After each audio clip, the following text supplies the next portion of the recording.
오늘 주신 하나님 말씀은 구약 성경 역대상 25장 1절로 31절의 말씀입니다.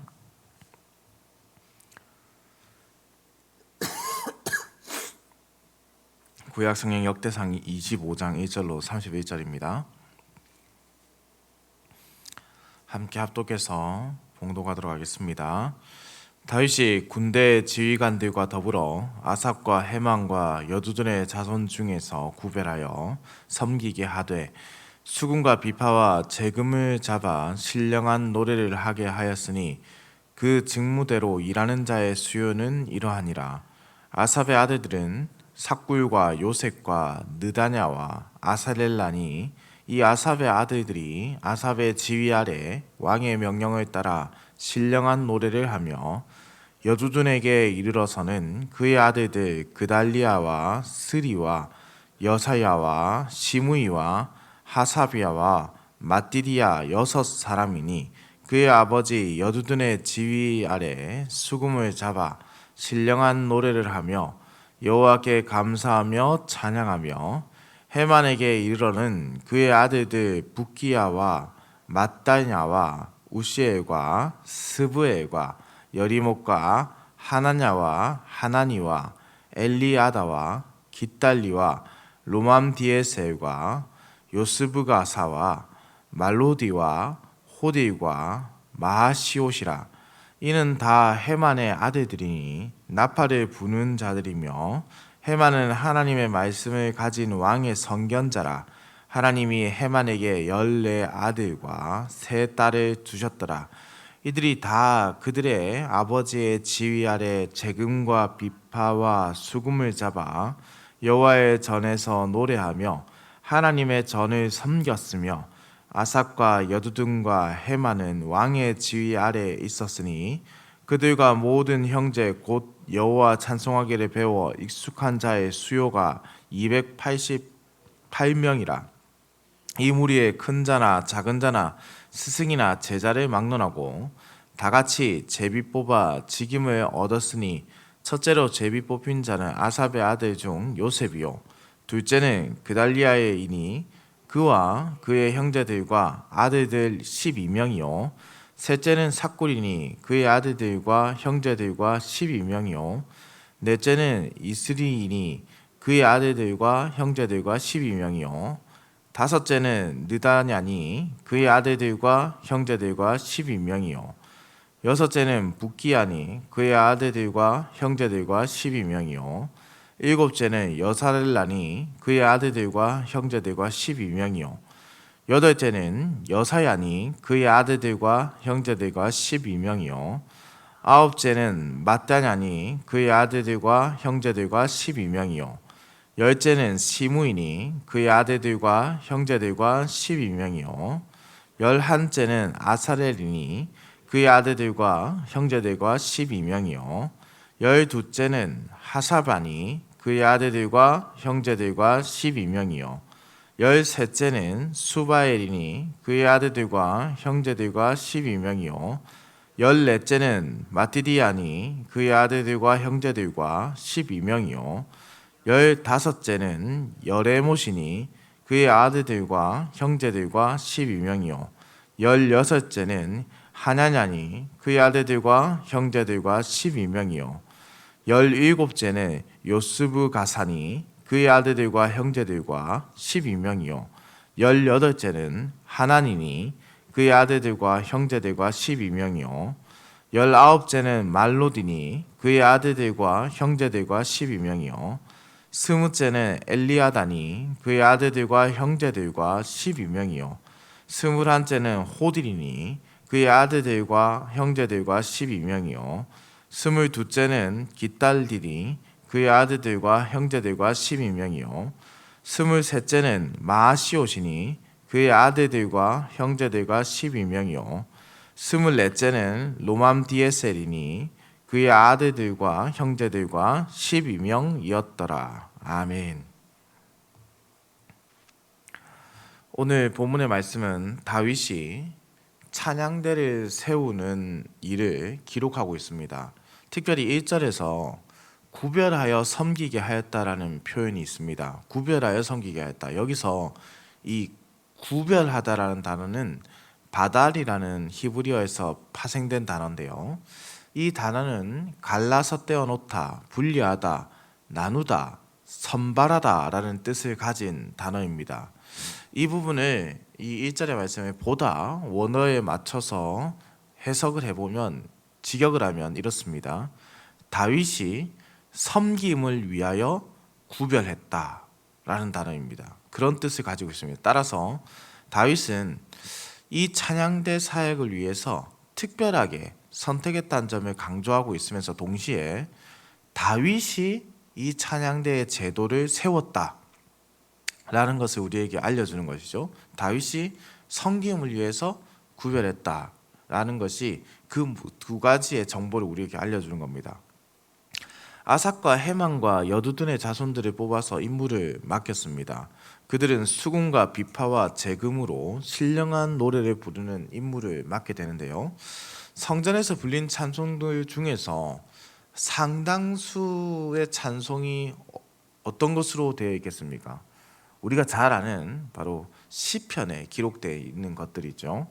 이 시편의 내용은 하나님의 섭리와 성품에 대한 계시를 포함하는 하나님의 살아있는 말씀입니다.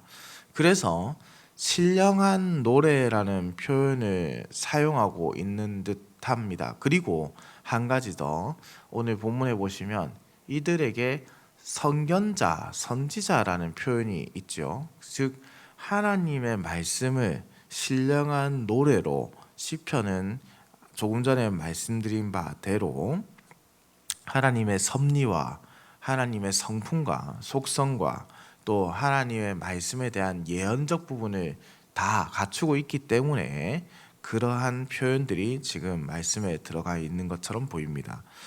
다윗이 임명한 찬양대의 수가 총 288명입니다. 그리고 24개의 찬양대에 각각 12명으로 구성되어 있으며 이들의 제비를 뽑아서 임무를 맡게 하였습니다. 그래서 8절에 보시면 이 무리의 큰 자나 작은 자나 스승이나 제자를 막론하고 다 같이 제비 뽑아 직임을 얻었다라는 표현이 나오는데요. 이러한 표현에서 보듯이 경력이나 실력에 따라 차별하지 않는 이 공동체였다는 점이 우리에게 중요한 말씀이라는 것이죠. 다윗이 하나님의 뜻에 따라서 나라를 세우고 그 나라에 맞는 일꾼들을 세울 때에 필요한 일꾼들을 또 군사적이나 정치적으로 요소에 적극적으로 배치를 하게 되는데 이 찬양대에 있어서는 기본적으로 가장 중요한 것을 먼저 두고 있다는 것이죠.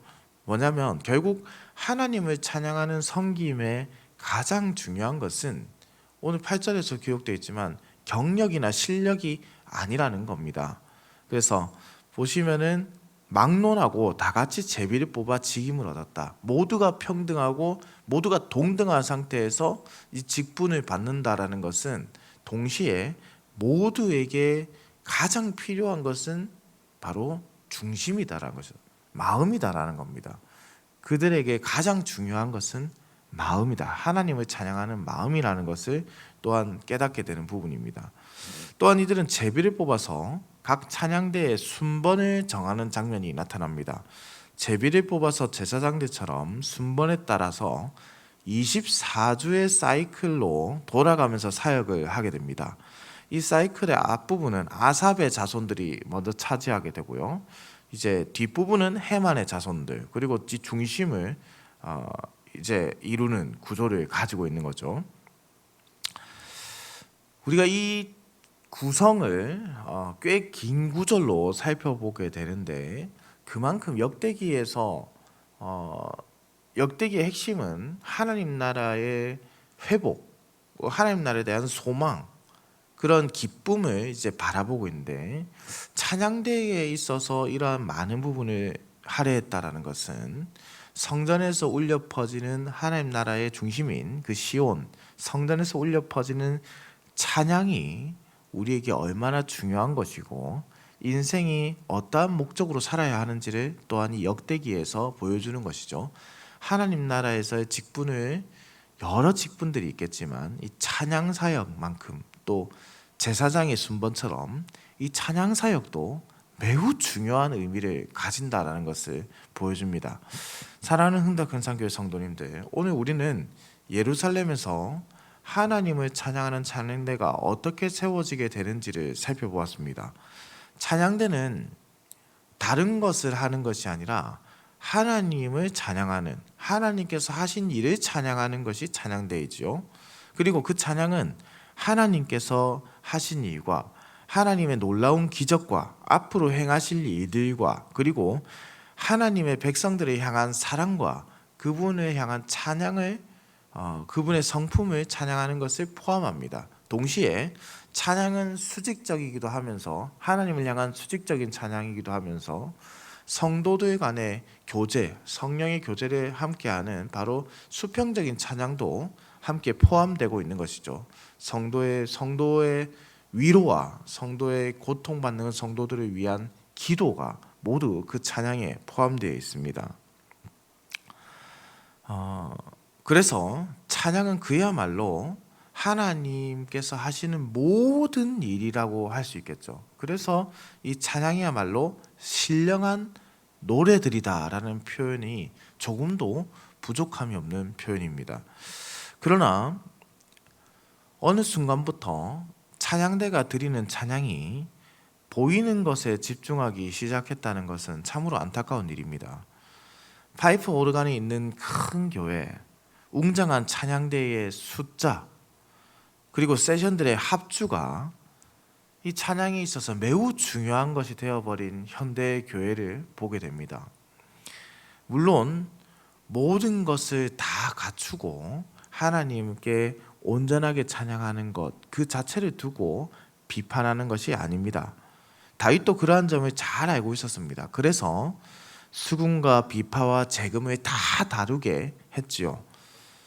저는 이 말씀을 준비하면서 한번 돌아보니 찬양대를 인도하게 된 것은 한 20년이 좀 넘었는 것 같고요.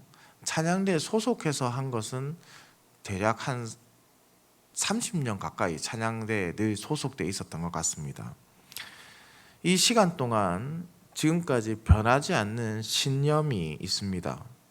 그것은 실력도 우리가 100% 갖춰야 되지만 우리의 영성도 늘 100%여야 한다는 겁니다. 만약 100이라는 숫자에서 실력과 영성을 나눈다면 50대 50이 아니라 실력도 100이어야 되고 영성도 100이어야 한다는 뜻입니다. 우리가 하나님을 찬양할 때에 부족한 모습으로 인해서 예배에 방해되지 않도록 열심히 찬양팀이 준비해야 하는 것은 맞습니다. 동시에 그것만큼 중요한 것이 바로 마음을 다한 찬양을 드려야 한다는 겁니다. 조금 전에 제가 찬양팀을 했던 시기를 돌아보았다라고 했는데 그 돌아보고 나니 이런 생각이 듭니다. 그래서 제가 청년부 찬양팀을 만나서 제 마음을 전해주었습니다. 돌아보니 연습하는 시간이 3시간이라고 한다면 그 3시간에서 연습을 2시간이 넘게 2시간 한 50분 정도를 하고 10분 정도 기도를 했던 것 같다. 참으로 어리석고 참으로 부족한 모습이었다는 거죠. 하나님을 향한 신령한 노래라는 것은 하나님의 말씀을 녹여낸 말씀 그 자체의 음료를 가지고 녹여내는 찬양이 되어야 되는데 말씀을 열심히 다해서 공부하는 모습이라던가 하나님의 뜻을 알려는 그런 뜨거운 마음을 가진 기도가 아니라 오히려 연습에만 급급한 모습이 있진 않았는가. 말씀을 가까이 하고 더욱 기도하며 하나님께로 마음을 모으고 중심을 세우는 것, 그것이 찬양대가 해야 되는 가장 중요한 자세가 아니겠는가라는 것이죠. 마음을 다한 예배, 마음을 온전하게 주님께 드리는 찬양, 그것이 지금 우리에게 필요합니다. 그를 위해서 택함을 받아 신령한 노래들을 찬양대는 불러야 하는 것이죠. 사랑하는 성도님들, 그러니 찬양대 사역을 위해서 함께 기도해 주시기를 부탁드립니다. 우리 하나님만을 높이고 자신은 또한 낮추고 신령한 노래들을 주님께 드릴 수 있도록 그 중심을 붙잡아 달라고 기도해 주시면서 동시에 이 사역에 함께 동참해 주시기를 간절히 소망합니다. 사랑하는 성도님들, 우리가 찬양을 드릴 때 화려한 음악, 누구보다 뛰어난 실력, 그것도 중요하다라고 할 수 있겠지만은 하나님을 향한 정말로 간절한 소망, 하나님 나라에 쓰임 받는 그 기쁨이 우리의 찬양 가운데 녹아 있어야 되지 않을까 싶습니다. 한때 유명한 찬양의 인도자였던 매트 레드맨이라는 사람이 있습니다. 그 사람이 지은 찬양 중에 주 이름 찬양이라는 찬양은 우리가 예배 때도 자주 부르기도 하고 좋아하기도 하는데요. 그것만큼 매우 유명한 찬양이 바로 마음의 예배라는 찬양입니다. 마음의 예배 가사가 이렇습니다. 찬양의 열기 모두 끝나면 주 앞에 나와 더욱 진실한 예배드리네. 주님을 향한 노래 이상의 노래, 내 마음 깊은 곳에 주께서 원하신 것, 화려한 음악보다 뜻없는 열정보다 중심을 원하시죠. 주님께 드릴 마음의 예배, 주님을 위한 주님을 향한 노래, 중심 잃은 예배를 내려놓고 이제 나 돌아와 주님만 예배합니다. 화려한 음악, 세계적으로 유명한 예배 인도자였습니다. 유명한 세션들을 거느리고 집회를 할 때면 몇만 명이 모여서 함께 집회하는 그런 유명한 집회 인도자였습니다. 그런데 어느 날 찬양을 다 마치고 자리에 앉아 있다 보니 내가 무엇을 하였는가? 내가 정말 하나님께 예배하였는가? 모든 걸 다 내려놓고 찬양의 열기가 끝나고 난 뒤에 주님 앞에 나아가고 나니 우리 주님이 중심을 원하신다 라는 그 메시지를 그에게 주신 것이죠. 그래서 이 리더가 그 뒤로부터 화려한 세션들, 그것에 중점을 두는 것이 아니라 마음으로 주님을 찬양하는 것, 마음으로 온전히 주님을 찬양하는 것, 거기에 마음을 돌리게 됩니다. 사랑하는 성도님들, 우리가 중심을 주님께 드려야 합니다. 우리 하나님은 화려한 겉모습을 원하시는 분이 아니시잖아요. 우리 하나님은 무엇보다 하나님을 향한 중심. 그러나 그럼에도 불구하고 그렇다고 해서 열심을 다하여 준비하지 말라는 뜻이 결코 아닙니다. 조금 전 말씀드린 바대로 실력도 100, 영성도 100. 우리가 하나님께 드릴 때는 온전한 것을 늘 하나님께 드릴 수 있도록 열심을 다해야 한다는 것이죠. 그러니 이 중심을 붙잡는 사역을 위해서 함께 기도해 주십시오. 그리고 조금 전 말씀드린 바대로 함께 동참해 주시기를 바랍니다. 찬양은 우리가 함께 드리는 것입니다. 우리의 기도와 찬양이 이 예배당에서 끊임없이 흘러나오기를 우리 주님의 이름으로 축원합니다. 기도드립니다. 사랑과 은혜가 풍성하시며 우리의 찬양을 받으시기에 합당하신 살아계신 우리 하나님 아버지, 지난 간밤에도 급하고 어려운 소식 없이 우리를 지켜주셨다가 이렇게 아침을 깨워 주의 전으로 불러주심에 감사와 찬송을 올려드립니다. 주님, 우리는 죄인 중에 괴수이며 부족함이 넘치는 자입니다. 그러나 주께서는 이러한 우리를 택하셔서 예수 그리스도의 보혈로 주의 백성이 되게 하셨고 우리 주님을 예배하는 자로 세워주셨습니다. 이 은혜가 우리에게 있으니 결코 이 은혜를 잊지 않게 하시고 오직 주님만 바라며 살아가는 인생이 되게 하여 주시옵소서. 하나님 아버지, 교회에 세우신 찬양대를 기억하시고 그들이 마음을 다하여 온전히 주님을 찬양하게 하시며 주의 말씀을 더욱더 소중하게 생각하고 주님을 만나는 기도의 자리를 더욱더 소중하게 생각하는 찬양대로 세워 주시옵소서. 뿐만 아니라 우리 교회 모든 성도들이 우리 주님을 찬양하는, 정말 열심으로 주님을 찬양하는 것에 기뻐하는 자들이 될 수 있도록 주님께서, 성령께서 우리의 마음과 몸을 견고하게 그리고 아름답게 지켜 주시옵소서. 오늘도 운전하는 모든 성도들의 운전대를 붙잡으시며 들어가거나 나가거나 복을 누리는 성도의 삶이 되게 하여 주옵소서. 감사를 드립니다. 살아계신 우리 주 예수 그리스도의 이름으로 기도드립니다. 아멘.